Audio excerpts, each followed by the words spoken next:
Hannah here from WTI. If you were a fan of the Hunger Games books, then I highly recommend that you pick up the prequel, The Ballad of Songbirds and Snakes by Suzanne Collins. I have heard a lot about the debate of fans, whether they enjoyed this book or not, but I really enjoyed reading it. And I think that if you have given the time to read the other ones, then you should definitely pick this one up as well.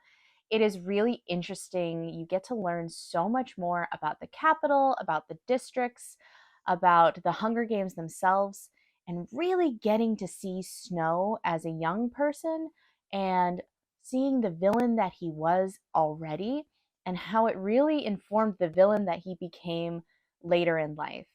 It, I think, is an absolute must read for anyone who is a fan of this series.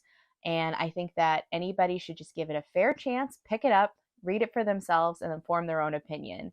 I don't think you want to miss out on this one. Plus, this book is absolutely gorgeous and it looks great on any bookshelf. So I recommend getting a copy of this book, and that is my point of view.